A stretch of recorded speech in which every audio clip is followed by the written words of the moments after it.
Hello students, आपने power और electrical energy के बारे में पहले ही पढ़ लिया है।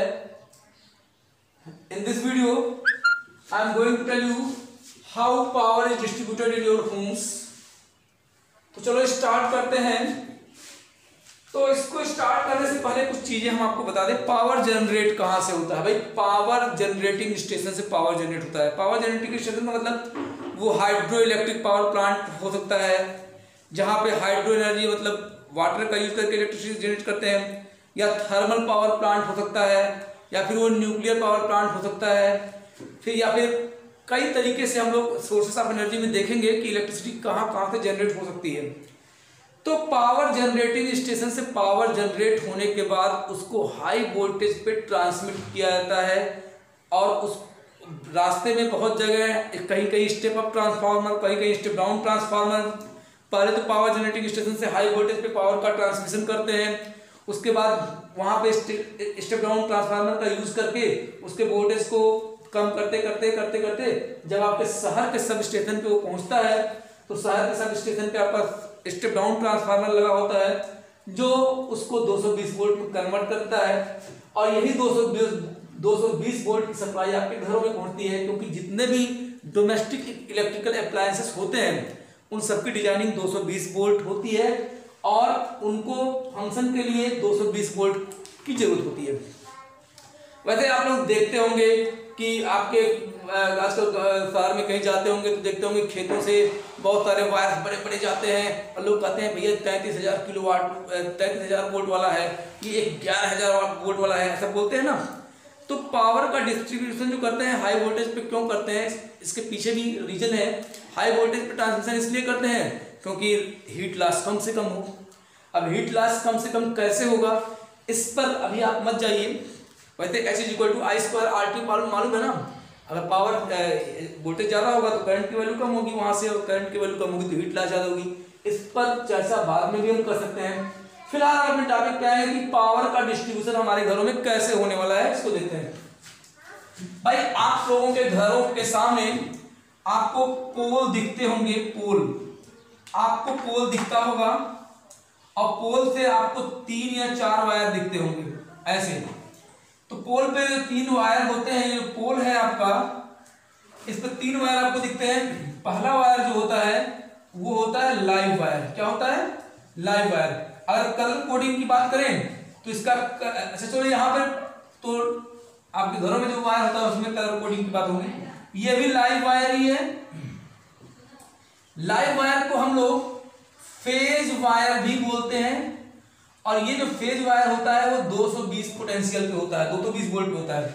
और ये जो तीसरा वायर सबसे नीचे वाला आपको दिखता है, ये होता है न्यूट्रल वायर। इसको बोलते हैं न्यूट्रल वायर, और ये 0 वोल्ट पे होता है। इस तरह से हम कह सकते हैं कि लाइव वायर और न्यूट्रल वायर के बीच में जो पोटेंशियल डिफरेंस होता है, टीडी इसको बोल रहे हैं, पोटेंशियल डिफरेंस, वो होता है 220 वोल्ट। इनके बीच में जो पोटेंशियल डिफरेंस होगा वो होता है 220 वोल्ट। अब अगर तुम ये और ये देखोगे तो इनके बीच में पोटेंशियल डिफरेंस ज्यादा आ जाएगा, और इसका मतलब है ये पावर आपके लिए बहुत खतरा है, आपके अप्लायंसेस जल जाएंगे। तो इसमें से एक तार आप निकालते हो और एक तार इसमें से ले लोगे, यानी इन दोनों में से कोई एक तार यहां से अपने घरों में ले आओगे और एक तार यहां से ले आओगे। तो यहां से अगर ले आए तो ये लाइव वायर वाला हो गया, और यहां से ले आए एक तार, ये वायर, ये हो गया न्यूट्रल वायर। तो ये आपके पोल से आपने क्या किया, लाइव वायर और न्यूट्रल वायर, यानी आपके घर में एक केबल आया होगा, उसके अंदर 2 तार होते हैं, तो एक लाइव वायर और एक न्यूट्रल वायर से उसको लेकर के आए। अब ये लाइव वायर और न्यूट्रल वायर आपको यहां दिख रहा है। तो अब मैं इसको आगे बढ़ाऊंगा। लाइव वायर और न्यूट्रल वायर आपको दिख रहा है। अब देखो जरा ध्यान से यहाँ पे, तो इस पोल से आपने लाइव वायर और न्यूट्रल वायर को खींचा, तो ये लाइव वायर और न्यूट्रल वायर आपके घरों में आपको सबसे पहले ही तार से पहले आपको आपके दीवार में एक मीटर बोर्ड लगा होगा, उसको देखी जाती है। वो जो तार पोल से आया है वो मीटर में जाता है पहले, लेकिन जब इलेक्ट्रिसिटी डिपार्टमेंट आपके पास आएगा तो वो आएगा तो आपसे भाई पहले तो आपके घर का लोड देखेगा कि आपके घर में कितने पंखे हैं, कितने बल्ब हैं, एसी है कि नहीं है, फ्रिज है कि नहीं है, वॉशिंग मशीन है कि नहीं है। उसके हिसाब से वो लोड सैंक्शन करेगा और कहेगा आपके घर का भाई 2 किलोवाट का कनेक्शन है या फिर 3 किलोवाट का कनेक्शन है, तो उस हिसाब से वो लोड सैंक्शन कर देगा। और इलेक्ट्रिसिटी डिपार्टमेंट से एक इलेक्ट्रिशियन आएगा आपके घर में तार पावर को डिस्ट्रीब्यूट करने के लिए। अब वो पोल से लाइव वायर और न्यूट्रल वायर को लेकर के आएगा। अब live wire neutral wire meter में, जो आपके घर में मीटर लगा हुआ है, उस मीटर में जाने से पहले वो इलेक्ट्रिशियन पोल पे ही या फिर इस मीटर से पहले अपना एक फ्यूज लगा देता है, जिसको पोल फ्यूज कहते हैं या कंपनी फ्यूज कहते हैं, जो कि 50 एम्पियर की रेटिंग का होता है लगभग। तो इसको पोल फ्यूज या कंपनी फ्यूज कहते हैं। तो electricity department can handle this fuse. मतलब आपने कहा हमारे घर में भैया 2 पंखा है, 4 फैन है, 2 पंखा है, 4 बल्ब है, 1 टीवी है, बस कुछ है नहीं। तो उसने कहा यार 1 किलोवाट कनेक्शन ले लो। अब बाद में तुमने क्या किया, अपने घर में एसी भी लगवा लिया।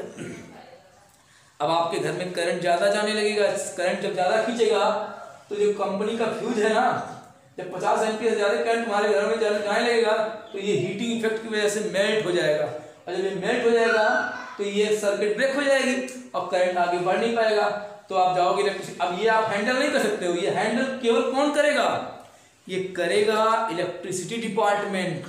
तो इलेक्ट्रिसिटी डिपार्टमेंट वाला आएगा आपके पास और कहेगा भैया आपका 1 किलोवाट का कनेक्शन है, तो ये फ्यूज 50 एम्पियर का है, उड़ कैसे गया। तब आपसे या तो कुछ भ्रष्टाचार वाला घूस दोगे या फिर उसको करेक्ट करवाओगे, जुर्माना लगाएगा आपके ऊपर, क्यों आपने ऐसा किया। चलिए, तो मीटर में जाने से पहले कंपनी अपनी एक फ्यूज लगा देती है, ताकि आप अगर एक लिमिट से ज्यादा करंट अपने घर में यूज कर रहे हैं, जितना लोड आपका सैंक्शन हुआ है उससे ज्यादा करंट अगर यूज कर रहे हो तो ये मेल्ट कर जाएगा। भाई फ्यूज है, इसके बारे में डिटेल में बताऊंगा। इसका रेजिस्टेंस हाई होता है, मेल्टिंग पॉइंट लो होता है, हीटिंग इफेक्ट की वजह से मेल्ट हो जाएगा, सर्किट को तोड़ देगा, अब आपके घर में सप्लाई नहीं जा पाएगी। इसकी कहानी बाद में अगली वीडियो में। फिलहाल मीटर से पहले फ्यूज में गया, इसको पोल फ्यूज या कंपनी फ्यूज कहते हैं। मीटर के बाद लाइव वायर और न्यूट्रल वायर कनेक्शन टूट गया, लाइव वायर और न्यूट्रल वायर गए डिस्ट्रीब्यूशन बॉक्स में। आपके घर में मीटर के बाद जाइए देखिएगा एक घर का मेन डिस्ट्रीब्यूशन बॉक्स बना होगा, मेन डिस्ट्रीब्यूशन बॉक्स। उसमें एक स्विच होगा, जिस स्विच को अगर ऑफ कर दो तो पूरे घर की लाइट एक ही बार गायब। ओके, तो वो स्विच वही है मेन डिस्ट्रीब्यूशन बॉक्स या मेन स्विच, वहीं से सारी सप्लाई गायब हो जाएगी। ओके, फिर मेन डिस्ट्रीब्यूशन बॉक्स से लाइव वायर और न्यूट्रल वायर निकले, और ये लाइव वायर और न्यूट्रल वायर निकल करके आपके घर के किसी एक पर्टिकुलर रूम में चले गए। भाई एक ही रूम बनाएंगे, और भी रूम बना सकते हैं, तो एक ही रूम में ले गए। मान लो उस रूम में एक पंखा था, एक बल्ब लगा हुआ था, तो लाइव वायर में स्विच को कनेक्ट कर दिया, और न्यूट्रल वायर से हमेशा जुड़ा रहेगा। हमेशा स्विच को भी लाइव वायर में ही कनेक्ट करते हैं, क्योंकि लाइव वायर से ही करंट आती है। मान लो अगर न्यूट्रल वायर में आपने कर दिया तो 220 वोल्ट उसमें आ जाएगा, तो भाई ऑफ करोगे तभी वो कनेक्शन में उसमें करंट आता रहेगा, तो फिर खतरा हो जाएगा। इसलिए हमेशा याद रखना, स्विच को हमेशा हम लोग लाइव वायर में ही कनेक्ट करते हैं। और डिस्ट्रीब्यूशन बॉक्स तीसरा वायर एक अर्थिंग होता है। आपके घरों में अर्थिंग होगी, और अर्थिंग अगर नहीं होगी तो अर्थिंग कराना बहुत जरूरी होती है। अर्थिंग कराने का तरीका क्या होता है, इसको मैं नेक्स्ट वीडियो में बताएंगे। तो कहीं कहीं यहीं से अर्थिंग हो जाती है, कहीं कहीं यहाँ पे मेन डिस्ट्रीब्यूशन बॉक्स से अर्थिंग कर लेते हैं, तो अर्थिंग हो गई। इन सब में अर्थ वायर भी जाता है, इन सब में अर्थ वायर भी जाता है। आपने सॉकेट देखा होगा ना, सॉकेट ये वाला याद करो, एक लाइव वायर के लिए, एक न्यूट्रल वायर के लिए, एक मोटा वाला जो होता है यहाँ पे बना होता है, यहाँ पे वो है अर्थ वायर का, ताकि, और ये मोटा भी होता है, थोड़ा लंबा भी होता है, ताकि इसमें जैसे ही आप कोई हैवी अप्लायंस यानी हीटर वीटर का प्लग डालें तो सबसे पहले वही इसी में जाए, उसके बाद इसमें जाए, ताकि कहीं शॉर्ट सर्किटिंग हो रहा हो तो आप बच जाएं। अब ये कैसे बचेंगे ये हम बाद में बताएंगे। फिलहाल पावर डिस्ट्रीब्यूशन आपको समझ में आ गया होगा। तो अब पहले आपने क्या किया, 3 वायर में से एक लाइव वायर और एक न्यूट्रल वायर लिया। लाइव वायर न्यूट्रल वायर को मीटर से पहले मेन फ्यूज में या पोल फ्यूज में लगाया, फिर मीटर से ये वायर डिस्ट्रीब्यूशन बॉक्स में आया मेन स्विच और फ्यूज के थ्रू। फिर यहाँ से लाइव वायर और न्यूट्रल वायर एक कमरे में गया जहाँ पे बल्ब और पंखे लगे हुए हैं। स्विच को हम हमेशा लाइव वायर में ही कनेक्ट करेंगे। अच्छा, ये तो मैंने बना दिया। एग्जाम में बोर्ड में ये डायग्राम बनाने के लिए आता है, जैसे हमने मेहनत करके इस डायग्राम को बनाया है वैसे आप भी बनाएंगे। स्केल वगैरह का यूज करके डिफरेंट कलर्स का यूज करिएगा। अगर आपके पास ग्रीन पेन है तो अर्थ वायर जो है, ये अर्थ वायर ये ग्रीन कलर से बना दीजिएगा। ओके, और ये ब्लैक है ही, और लाइव वायर को रेड इंसुलेशन से बनाइएगा, बहुत बेहतरीन डायग्राम बनेगा। चलो अब इसको लिखेंगे कैसे, इसके बारे में बताया। अब आपका बन गया, इसको लिखेंगे कैसे, तो पेन लो, कॉपी लो, लिखना शुरू करो। देखो यहाँ पे, अब यहाँ से लाइव वायर न्यूट्रल वायर ले लिए हैं। तो the electric power is supplied to the houses through overhead wires or underground cables. तो overhead wires are 3 in numbers, first live wire, second neutral wire and third earth wire. Live wire, neutral wire and earth wire. The insulation of live wire is red और brown colour. The insulation of neutral wire is of क्या बताया मैंने, ये neutral black और फिर blue colour.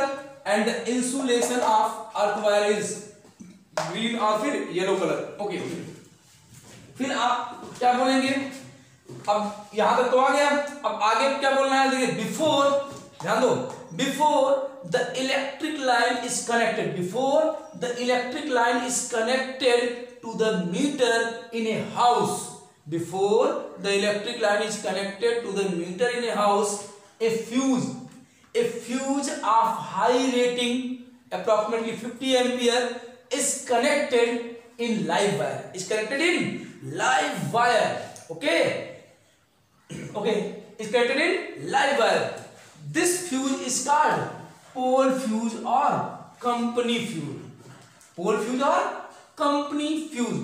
After the pole fuse, live and neutral wire goes into the kilowatt hour meter. After the kilowatt hour meter, live and neutral wire, that is the connections, goes into the distribution box through a main switch and fuse. It is clear? After the kilowatt hour meter, the live wire and neutral wire, that is the connection, goes into the distribution box through main switch and fuse. The main fuse is connected in live wire. It is clear now? The main fuse is connected in live wire. After main switch, the connection goes into the different rooms of the houses. ये पूरा लिख लीजिएगा ढंग से। अब यहाँ पे fuse की बात हो रही है। फ्यूज को कहाँ लगाएंगे, लाइव में कि न्यूट्रल में? अगर लाइव में लगाएंगे तो क्या होगा, न्यूट्रल में लगा देंगे तो क्या होगा, ये कहानी हम देखते हैं अपने अगले एपिसोड में। To be continue. Thank you.